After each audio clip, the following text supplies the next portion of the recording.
Recently, the CBCP issued a call for all of us to resume attending Mass in situ, in church, not in front of a computer screen. Although that is not a declaration that the pandemic is done and over and done with, it is an invitation for us to do the right thing, and that is to celebrate together with the community of faith. When you attend Mass in front of a computer, you also do your cooking, you do your laundry, you do 1,001 things, and I don't blame you because that is just the reality. So being in church, in a physical place of worship, you do what the Lord expects you to worship together in spirit and in truth, not mediated by digital platforms. Today, before I talk about the liturgy and break the bread of God's word for you and together with you, let me just refresh what you have heard over in the three readings. The first reading talks about 7 brothers, but not only about 7 men. The first reading from the book of Maccabees talks about 7 brothers with their mother. And I'd like to emphasize mother and then talk about the brothers. It is a story of love. It's a story of martyrdom, persecuted as they were by the Seleucids, they who wanted to Hellenize them, wanted to make them Greeks, and take away from them their God-given right to worship God in spirit and in truth, to worship the God who revealed himself, the God of Abraham, the God of Isaac, the God of Jacob. It's a story of fidelity. And they were persecuted because they didn't want to let go of something they held dear above everything else, their faith in the resurrection, their faith in the afterlife. They didn't live their lives in 2 dimensions of the here and the now. They had a 3rd dimension that was the hereafter. Unfortunately, and springing from the first reading, most of us really live our lives in 2 dimensions. The present dispensation, we get worried sick about who rules over us. We worry about wars raging all over and potential wars that will be fought over the next so many hours, as predicted by some pundits. Iran going to attack Saudi Arabia. Ukraine has been attacked over the past almost 9 months. And China is posing to take Taiwan. And when Taiwan falls, we are the nearest. So you know what's coming up next. Stories, sub-stories of wars, inhumanity of men to fellow men.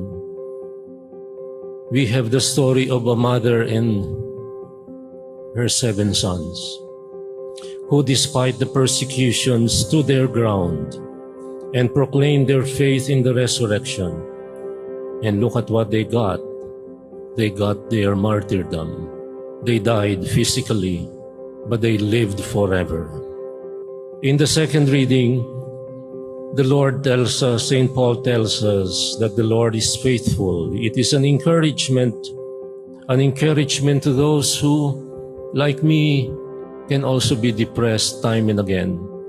I get depressed time and again over so many things, including politics in the church that I love, including lack of charity to people who proclaim they wear the garb of charity, including fake news that comes from people who, despite the good you do, will find the fault that you don't do.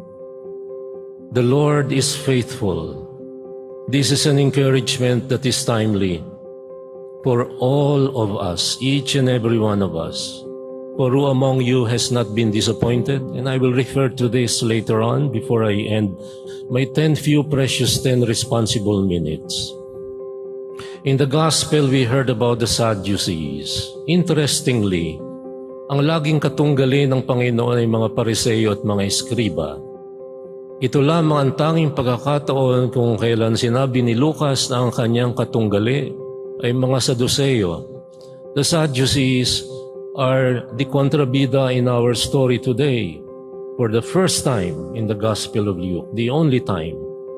But they had a big-ticket item to take up with the Lord. They wanted to trap the Lord. And they laid out a very elaborate trap, an impossible story, an implausible story, a story that will not ever happen.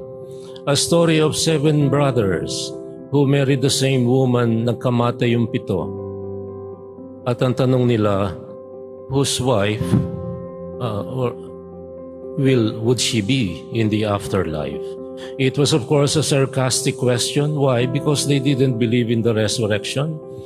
And if they didn't believe in the resurrection, here's the story of 7 brothers who married the same woman, kaninong asawa siya.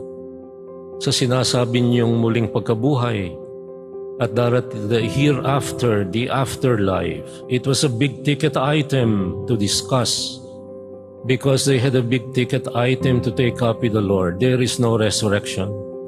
They only believe what Moses said in the first 5 books of the Old Testament, the Hebrew Scriptures. They concocted an implausible story.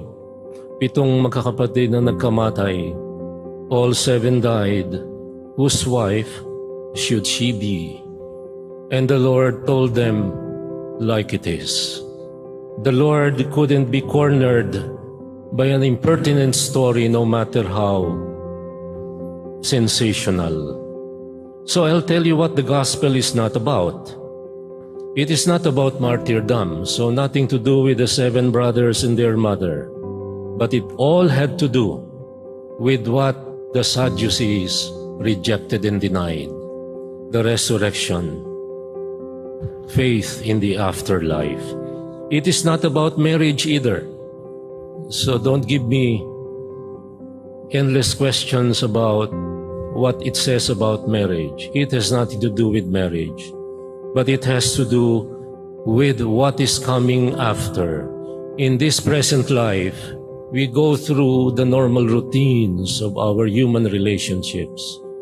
We belong to a family. We were born in a clan. We had an origin. We had a place that we could call home. We belong to a family. People get married, some don't. People relate to each other as friends. People belong to covenanted communities like many of you here. People belong to prayer communities like some of you in front of me are. You belong to mandated or non-mandated organizations in the parish. And having been a priest these 40 years, it's my 40th year on December 8th. So see you on December 8th, 5 p.m. That will be my Thanksgiving Mass. After 40 years, in the past 40 years, I know enough to tell you that there are people who during parish meetings or parish anniversaries, they have to go home and change outfit several times. Kasi miyembro ng ANP, miyembro pa rin ng Holy Name, miyembro pa rin ng CWL, miyembro pa rin ng Catechist. Mga 7 o 8 uniforme, maghapon. During parish anniversaries, they have to bring 8 uniforms. We all engage in this because this life in this world, we are limited by time and place. We are limited. We can only wear uniform at a time.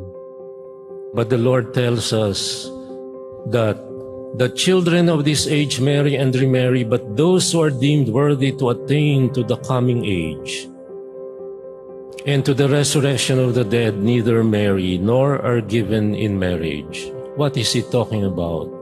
Life after our earthly life is out of this world, literally and figuratively. We will no longer be subject to the limitations of time and space. We will no longer be victims of fake news. We will no longer be victims of mariteses and marisols in your neighbor. We will no longer be subject to the tyranny of homeowners associations. And I do know for a fact that our neighboring parishes here in Parañaque, some of them come to Mass here because they cannot enter the gate of the gated subdivision because of the tyranny of homeowners associations. Now, when we talk about the resurrection, we talk about hope. Since it is not about marriage and not about martyrdom, but about something out of this world that is beyond the pale of earthly realities, beyond the limitations that we know here and now. It is about heaven, and my dear brothers and sisters, I'd like to talk about heaven. It is worth our while to once in a while talk about heaven, yung obheto ng ating panagimpan, yung ating inaasam at pinakahihintay, yung ating hinahanap, yung obheto ng ating pag-asa na ngayon ay hindi natin makita sapagkat ang nakikita natin ay puro kabulukan, puro korupsyon, puro giyera, at puro panlalamang, at puro pagsisikap na mapalaki ang imperyo. By the way, pundits are saying, experts are saying that these decades, here and now, sa buong buhay natin, this is actually the last time that Russia and China can wage wars. 50 years from now, they will face a demographic collapse. There won't be soldiers. The soldiers who are dying now in the Ukraine, they are all the young men who are supposed to be bearing children and having families, but they are dying. Because of Deng Xiaoping's one-child policy in 1989, China, before the turn of the fourth millennium, will be less than 800 million, from 1.4 billion down to 800 million, even 600 million. This is the last huling biyahe ni Putin, ito ni Putler, para pumatay ng tao. And he doesn't need to kill people because Russia will face a demographic collapse. And therefore, there will be no world powers. The world powers that are now vying for each other for first place, the US, Russia, and China, they're all dying. Demographic collapse. They won't be the world power. How do you become a world power if you don't even have children? So, I would like to talk about heaven. Forget about the Sadducees. Forget about Putler. Forget about Xi Jinping. Forget about Khamenei in Iran. Forget about Saudi Arabia. Accept the limitations we now experience on earth. And now I talk about a little bad news so that I can end with the good news. And this is it. In our here and now, in this world of two dimensions, people will disappoint you. Your sons and daughters will disappoint you. You want them to be doctors and they choose to be artists. Your parents will disappoint you, young people, because your parents are not your heroes when you were 3 or 4 or 5 years old. They have their own faults. Your neighbors will disappoint you because they are the heads of homeowners association that will close the gate and make everybody pass through a narrow one-way road when there is another road elsewhere, but they don't want them to use it.